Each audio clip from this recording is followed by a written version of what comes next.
नमस्कार साथियों, स्वागत है आप सभी का आपके अपने YouTube channel bound to education में। आज के इस वीडियो में हम लोग पंच परगनिया से संबंधित ऑब्जेक्टिव क्वेश्चंस को देखेंगे। मुख्य रूप से हम लोग व्याकरण से संबंधित प्रश्नों को देखेंगे। ये जो पुस्तक है ये विजय डर पुस्तक है। अगर आपने इन क्वेश्चंस को पढ़ लिया है तो आप इन क्वेश्चंस का जवाब खुद से देने का प्रयास करें, जिससे आपको पता चलेगा कि आपका जो तैयारी है वो कितना अधिक है और कितने अधिक जो पढ़ना है वो आपको पड़ेगा आपके आने वाले परीक्षा के लिए। तो चलिए आज के इस वीडियो को शुरू करते हैं और आते हैं आज के क्वेश्चन नंबर 1 पे। काने कपारे मुहावरे के अर्थ काहे के। काने कपारे मुहावरे का क्या अर्थ है?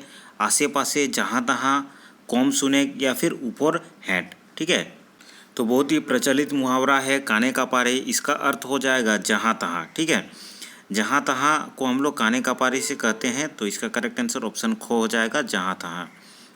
नेक्स्ट क्वेश्चन है सोतीघाट माने कौन समासा है। सोतीघाट में कौन सा समास है ये आपको बताना है। तत्पुरुष समास, बहुब्रीहि समास, द्वंद्व समास या फिर द्विगु समास। समास से बहुत अधिक क्वेश्चंस आपके परीक्षा में बनते हैं, तो बताइए इस क्वेश्चन का क्या अर्थ होगा। तो सोतीघाट जो समास है इसमें कौन सा समास होगा, इसका करेक्ट आंसर हो जाएगा ऑप्शन खो बहुब्रीहि। ठीक है, बहुब्रीहि समास इससे पहले भी मैंने समझाया था। बहुब्रीहि समास उस समास को कहते हैं जिसमें दोनों पद में से कोई भी पद प्रधान नहीं होता है, बल्कि एक तीसरा पद प्रधान होता है। ठीक है, तो सोतीघाट में कौन सा समास है, इसका करेक्ट आंसर ऑप्शन खो हो जाएगा बहुब्रीहि समास। नेक्स्ट क्वेश्चन है मूढ़ काटा माने कौन समासा है। मूढ़ काटा में कौन सा समास है? द्वंद्व समास, तत्पुरुष समास, कर्मधारय समास या फिर बहुब्रीहि समास। तो इसका करेक्ट आंसर हो जाएगा कर्मधारय समास। कर्मधारय समास वैसा समास होता है जिसमें कर्म की विशेषता होती है। ठीक है, और विशेषण पद इसमें होता है, तो इसका करेक्ट आंसर हो जाएगा ऑप्शन को कर्मधारय समास। नेक्स्ट क्वेश्चन है औरत के आधारे शब्दों कौन रकम केर होइला। कोई रकम केर होइला अर्थ के आधार पर शब्द कितने प्रकार के होते हैं ये आपको बताना है। 1 रकम, 2 रकम, 4 रकम या फिर 5 रकम। तो इस क्वेश्चन का करेक्ट आंसर याद रखेंगे, ऑप्शन खो हो जाएगा 2 रकम। ठीक है, अर्थ के आधार पर शब्द के कितने भेद होते हैं? 2 प्रकार का भेद होता है, 2 प्रकार का शब्द होता है। इसका करेक्ट आंसर ऑप्शन खो होगा। बनावट के आधारे शब्दों के कोई रकम भेद होइला। ठीक है, बनावट के आधार पर शब्द के कितने भेद होते हैं? 3 रकम, 2 रकम, 4 रकम या फिर 5 रकम। तो इसका करेक्ट आंसर हो जाएगा ऑप्शन को 3 रकम। बनावट के आधार पर शब्द के कितने भेद होते हैं? 3 भेद होते हैं, तो इसका करेक्ट आंसर ऑप्शन को हो जाएगा 3 रकम। नेक्स्ट क्वेश्चन है उत्पत्ति के आधारे शब्दों कोई रकम के होइला। उत्पत्ति के आधार पर शब्द कितने प्रकार के होते हैं? 2 रकम, 3 रकम, 4 रकम या फिर 5 रकम। तो इसका करेक्ट आंसर हो जाएगा, याद रखेंगे ऑप्शन गो, इसका करेक्ट आंसर हो जाएगा 4 रकम। तो अर्थ के आधार पर 2 प्रकार के होते हैं शब्द, बनावट के आधार पर 3 प्रकार के होते हैं और उत्पत्ति के आधार पर 4 प्रकार के शब्द होते हैं। इसे आप याद रखेंगे। नेक्स्ट क्वेश्चन की ओर चलते हैं। बनावट के आधारे शब्द के कौन रोकमटा ना लगे। बनावट के आधार पर शब्द का जो 2 भेद होता है उसमें से कौन सा भेद इसका नहीं है ये आपको बताना है। देशज, रूढ़, यौगिक या फिर योग रूढ़। तो क्वेश्चन नंबर जो 340 है इसका करेक्ट आंसर हो जाएगा देशज शब्द है ये बनावट के आधार पर नहीं होता है। हम लोग ऊपर पढ़े कि बनावट के आधार पर शब्द के कितने भेद हैं? बनावट के आधार पर 3 भेद होते हैं। ठीक है, तो उन 3 भेद में से कौन सा इसमें रॉन्ग आंसर है? वो देशज शब्द जो है वो बनावट के आधार पर नहीं होता है। बनावट के आधार पर जो 3 भेद है वो कौन कौन से हैं? रूढ़ शब्द, यौगिक शब्द और योग रूढ़ शब्द। ठीक है, उत्पत्ति के आधारे शब्द केर कौन रोकमटा होइला। ठीक है, कौन रोकमटा होइला, इसमें आपको बताना है उत्पत्ति के आधार से निम्न में से जो भी ऑप्शन दिए गए हैं उसमें से कौन सा ऑप्शन करेक्ट होगा उत्पत्ति के आधार पर शब्द के भेद में से। तत्सम शब्द, तद्भव शब्द, विदेशज शब्द या फिर तीनों शब्द। तो इस क्वेश्चन का करेक्ट आंसर हो जाएगा ऑप्शन घो तीनों शब्द। ठीक है, तो उत्पत्ति के आधार पर हम लोगों ने पढ़ा शब्द के कितने भेद होते हैं? 4 भेद होते हैं। ठीक है, उत्पत्ति के आधार पर हम लोगों ने अभी पढ़ा कि शब्द के कितने भेद होते हैं? 4 भेद होते हैं। उस 4 भेद में से 3 भेद कौन कौन से हैं? तत्सम शब्द, तद्भव शब्द और विदेशी शब्द। ठीक है, विदेशज शब्द और एक भेद होता है देशज शब्द। तो ये 4 भेद उत्पत्ति के आधार पर होता है, तो उसे याद रखेंगे। हेटे दिल कौन शब्दोटा अलग आहे। नीचे जो भी शब्द दिए गए हैं उसमें से कौन सा शब्द अलग है ये आपको बताना है। टेम्पा, ठेंगा, कांड या फिर पोइना। तो इसका करेक्ट आंसर याद रखेंगे ऑप्शन को। कांड जो है ये अलग चीज़ हो जाएगा। टेम्पा, ठेंगा और पोइना ये लगभग जो डंडा का पर्यायवाची है वो होता है, जबकि कांड जो है ये तीर का पर्यायवाची है, इसीलिए ये आपका ऑप्शन अलग हो जाएगा। इसका करेक्ट आंसर ऑप्शन गो। ठीक है, नेक्स्ट क्वेश्चन पे आते हैं। हेटेदेल कौन शब्दटा योगरूढ़ है के? योगरूढ़ शब्द कौन सा है वो आपको बताना है। गिरी, हाथी, घोड़ा या फिर धर्मशाला। तो इस क्वेश्चन का करेक्ट आंसर हो जाएगा, याद रखेंगे 343 का करेक्ट आंसर हो जाएगा ऑप्शन को। योगरूढ़ शब्द कैसा शब्द होता है? हिंदी में मैंने पढ़ाया था, इसीलिए मैं कहता हूँ कि हिंदी का चैप्टर भी देख लिया करें, क्योंकि जो हिंदी का व्याकरण है वो लगभग सेम होता है पंच परगनिया के व्याकरण से। तो योगरूढ़ शब्द वैसे शब्द होते हैं जो दो शब्दों के मेल से बना होता है और वो तीसरे किसी एक अर्थ को वो इंगित करता है। ठीक है, तो इसका करेक्ट आंसर हो जाएगा ऑप्शन को धर्मशाला। इसमें दो शब्द से बना हुआ है, धर्म जोड़ शाला। ठीक है, और इसका एक विशेष मीनिंग होता है, तो वैसी शब्द को हम लोग योगरूढ़ शब्द कहते हैं। देशज शब्द कौनटा है के? देशज शब्द कौन सा है ये आपको बताना है। तंबाकू, किताब, साधु या फिर चिड़िया। तो देखने से ही पता चल रहा है आपको कि देशज शब्द कौन सा हो जाएगा। ऑप्शन गो जो हो जाएगा इसका देशज शब्द हो जाएगा। ठीक है, इसका करेक्ट आंसर ऑप्शन गो याद रखेंगे। साधु जो है वो देशज शब्द है, अर्थात कि देशज शब्द वैसे शब्द होते हैं जो कि लोकल लैंग्वेज से वो शब्द बने हुए होते हैं। ठीक है, तो वैसे शब्द को हम लोग देशज शब्द कहते हैं। तो साधु इसका करेक्ट आंसर हो जाएगा। चुटिया कैसन शब्द है कि चुटिया किस प्रकार का शब्द है? तत्सम शब्द है, विदेशज शब्द है, देशज शब्द है या फिर तद्भव शब्द है? तो इस क्वेश्चन का करेक्ट आंसर याद रखेंगे ऑप्शन गो हो जाएगा। ये किस प्रकार का शब्द है? ये एक प्रकार का देशज शब्द है। ठीक है, तत्सम शब्द मतलब वैसे शब्द होते हैं जो कि संस्कृत शब्दों को हूबहू जब हिंदी में या फिर पंच परगनिया में हम लोग उपयोग करते हैं उसको तत्सम कहा जाता है। विदेशज शब्द मतलब किसी अन्य लैंग्वेज का, किसी अन्य देश की भाषा का जो शब्द हम लोग उपयोग करते हैं उसको विदेशज शब्द कहते हैं। और तद्भव शब्द अर्थात कि संस्कृत से लिया गया वैसे शब्द जो कि पंच परगनिया के बोली के अनुसार उसको परिवर्तित कर दिया जाता है, वैसे शब्द को तद्भव शब्द करते हैं। और देशज शब्द को आप सभी को पता होगा कि हम लोग जो बोलचाल के भाषा में यूज़ करते हैं या फिर जो स्थानीय बोली के अनुसार जिस शब्द का उत्पत्ति हुआ होता है उसे देशज शब्द कहते हैं। तो चुटिया जो शब्द है वो देशज शब्द है, इसीलिए इसका करेक्ट आंसर ऑप्शन गो हो जाएगा। इसके बारे में मैंने डिटेल में हिंदी व्याकरण में पढ़ाया है, अगर आपने उस वीडियो को नहीं देखा है तो आप प्लेलिस्ट में जाकर के वीडियो को देख सकते हैं। और मैंने बताया था कि हिंदी और पंच परगनिया का व्याकरण लगभग बहुत बराबर होता है, सेम होता है। ठीक है, हेटेदेल कौन शब्दटा तत्सम शब्द है के? नीचे जो भी शब्द दिए गए हैं उसमें से बताना है कि तत्सम शब्द कौन सा है। मेजूर, मोती, थाल या फिर पंचम। तो ऑप्शन देख के ही आपको पता चल रहा होगा कि तत्सम शब्द कौन सा है। ऑप्शन घो इसका करेक्ट हो जाएगा पंचम। पंचम शब्द तत्सम शब्द क्यों है? क्योंकि पंचम जो शब्द है ये संस्कृत भाषा का शब्द है और संस्कृत भाषा के शब्द को हम लोग जब पंच परगनिया या फिर हिंदी में हूबहू यूज़ करते हैं वैसे शब्दों को तत्सम शब्द कहा जाता है। तो जो पंचम शब्द है ये तत्सम शब्द हो जाएगा, इसे आप याद रखेंगे। नेक्स्ट क्वेश्चन है स्वीद शब्द टाके छाटा। ठीक है, जो शुद्ध शब्द है वो आपको छाटना है, कौन सा शुद्ध शब्द होगा? शराब, शराब, शराफ या फिर शराब। तो बताइए कि कौन सा जो शब्द है वो शुद्ध शब्द है। तो 3 शब्द अशुद्ध होगा, 1 शब्द शुद्ध होगा। तो इसका करेक्ट आंसर हो जाएगा ऑप्शन को। शराब जो शब्द है ये शुद्ध शब्द हो जाएगा। शराब भी नहीं होता है, शराब भी नहीं होता है और शराफ भी नहीं होता है। तो इसका करेक्ट आंसर हो जाएगा ऑप्शन को शराब। ठीक है, इस प्रकार के क्वेश्चंस भी आते हैं। नेक्स्ट क्वेश्चन है कि स्वीद शब्द कौनटा है के? इसमें से भी आपको बताना है कि शुद्ध शब्द कौन सा है। आमास, आमास, आमास या फिर आभास। ठीक है, तो इसका करेक्ट आंसर हो जाएगा ऑप्शन खो आमास। ठीक है, आमास ये शब्द हो जाएगा शुद्ध। आमास का स्पेलिंग इस प्रकार नहीं होता है, इस प्रकार भी नहीं होता है, इस प्रकार भी नहीं होता है। तो इसका करेक्ट आंसर ऑप्शन खो होगा।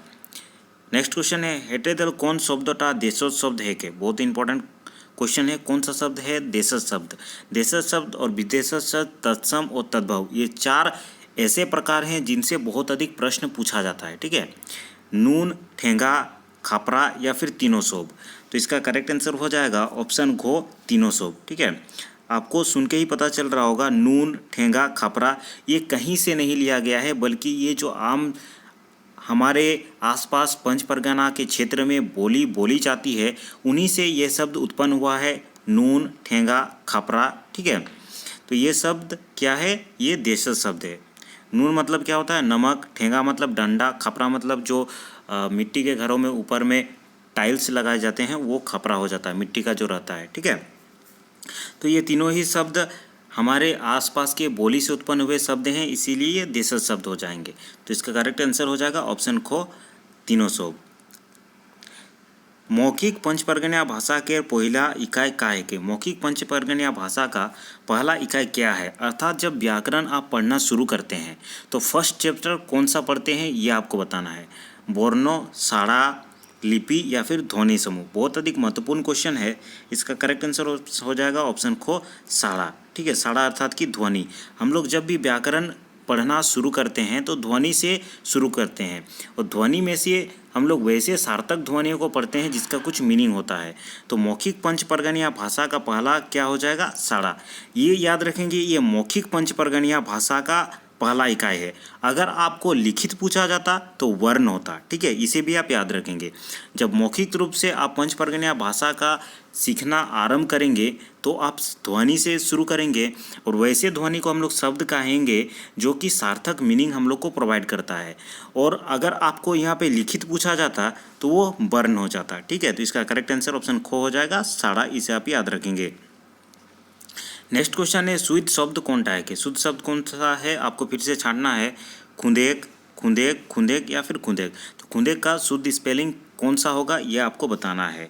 तो आपको देखने से ही पता चल रहा होगा कि अगर आप पंचपर्गनिया में इन शब्दों को उपयोग करते हैं, इसका जो आंसर है वो ऑप्शन ख हो जाएगा, खुदेक। इस प्रकार से होता है इसका स्पेलिंग। ठीक है, शुद्ध शब्द कौन सा है कि शुद्ध शब्द कौन सा है ये आपको बताना है। कुंवारी, कुंवारी, कुंवारी या फिर कुंवारी। तो इसका करेक्ट आंसर हो जाएगा ऑप्शन को कुंवारी। कुंवारी का स्पेलिंग इस प्रकार होता है पंचपर्गनिया में, इसे आप याद रखेंगे। ठीक है, इसीलिए पंचपर्गनिया के जितने भी कहानी किताब है उनको पढ़ना बहुत अधिक महत्वपूर्ण है, क्योंकि उनसे आपको स्पेलिंग भी पता चलता है और इन सारे क्वेश्चंस का जवाब आप आसानी से दे पाएंगे। ठाकुर के स्त्रीलिंग रूप कौन सा है कि ठाकुर का स्त्रीलिंग कौन सा होगा, ठाकुरीन, ठाकुराइन, ठाकुरानी या फिर ठुकरीन। तो इसका करेक्ट आंसर याद रखेंगे, ऑप्शन ख हो जाएगा, ठाकुराइन। ठाकुर का स्त्रीलिंग शब्द कौन सा हो जाएगा, ठाकुराइन होता है। हिंदी में भी इसी प्रकार का होता है। पंचपर्गनिया माने कौन प्रत्यय है, पंचपर्गनिया में कौन सा प्रत्यय है। बहुत अधिक इंपॉर्टेंट क्वेश्चन है और प्रीवियस ईयर में भी इस प्रकार का क्वेश्चन पूछा गया था। पंचपर्गनिया में कौन सा प्रत्यय है, निया, गनिया, या फिर पंच। तो इसका करेक्ट आंसर हो जाएगा, याद रखेंगे, ऑप्शन को। पंचपर्गनिया में कौन सा प्रत्यय है, को। प्रत्यय वैसे शब्द को कहते हैं जो कि किसी शब्द के अंश के पीछे लगते हैं और उसके मीनिंग को प्रभावित करते हैं या फिर उसका मीनिंग को परिवर्तित कर देते हैं। वैसे शब्दों को हम लोग प्रत्यय कहते हैं। अगर पंचपर्गनिया में आपको उपसर्ग पूछा जाता तो आपका आंसर ऑप्शन ख हो जाएगा, क्योंकि उपसर्ग वैसे शब्दांश होते हैं जो किसी शब्द के पहले लगते हैं और उसके मीनिंग को प्रभावित करते हैं या फिर उसका मीनिंग को परिवर्तित कर देते हैं। तो वैसे शब्दों को उपसर्ग कहते हैं। तो अगर पंचपर्गनिया शब्द में उपसर्ग पूछा जाता तो आपका आंसर ऑप्शन घ हो जाता। अगर पंचपर्गनिया में आपका प्रत्यय पूछा गया है तो इसका करेक्ट आंसर ऑप्शन को हो जाएगा, निया। ठीक है, नेक्स्ट क्वेश्चन है, मुहावरा के पहचान कौन प्रत्ययलेख होइला। मुहावरा का जो पहचान है वो किस प्रत्यय से होता है, एक प्रत्यय, बास प्रत्यय, वाया प्रत्यय या फिर ना प्रत्यय। तो इसका करेक्ट आंसर हो जाएगा ऑप्शन को खो, वास प्रत्यय। ठीक है, प्रत्यय के भी बहुत सारे रूप हैं। ठीक है, अनाकानी कोरेक प्रत्यय के रूप में हिंदी में पढ़ा दिया था, हिंदी व्याकरण जब मैं क्लास ले रहा था। पंचपर्गनिया व्याकरण में भी मुझे अगर समय मिलेगा तो मैं उसे करवा दूंगा। ठीक है, अनाकानी कोरेक मुहावरा केर का अर्थ होइला। अनाकानी कोरेक जो मुहावरा है उसका अर्थ क्या होता है, मौन मोटाव, खुशी होएक, हिचकिचाहट होएक या फिर मजाक कोरेक। तो इसका करेक्ट आंसर हो जाएगा ऑप्शन गो, हिचकिचाहट होएक। अनाकानी कोरेक उसको हम लोग कहते हैं हिचकिचाहट होएक। इसका करेक्ट आंसर ऑप्शन गो होगा। नेक्स्ट क्वेश्चन पे आते हैं, पंचपर्गनिया भाषा के संबंध कौन भाषा संग आहे, द्रविड़ भाषा परिवार, भारोपीय भाषा परिवार, झारखंडी भाषा परिवार या फिर आग्नेय भाषा परिवार।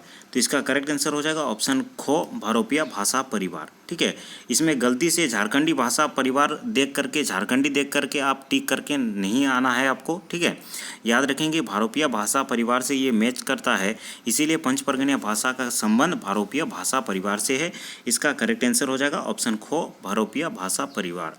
नेक्स्ट क्वेश्चन है क्वेश्चन नंबर 358, भाषा विज्ञान के आधारे पंच परगनिया कौन किस्म के भाषा है के।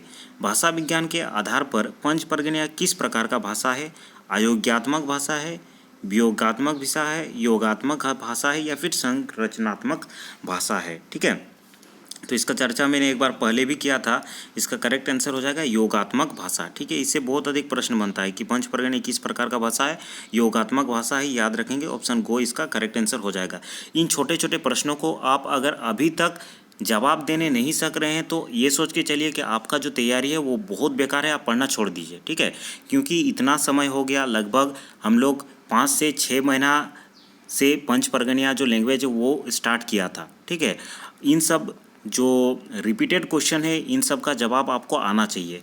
ये योगात्मक शब्द मैंने पहले भी पढ़ा चुका है, इसीलिए आपको इसका आंसर आना चाहिए था। ठीक है, तो याद रखेंगे पंच परगनिया कौन किस्म की भाषा है कि योगात्मक भाषा। दारोगा किसोन शब्द है के। दारोगा किस प्रकार का शब्द है, देशज शब्द, विदेशज शब्द, तद्भव शब्द या फिर तत्सम शब्द। तो इसका करेक्ट आंसर हो जाएगा, याद रखेंगे ऑप्शन खो इसका करेक्ट हो जाएगा।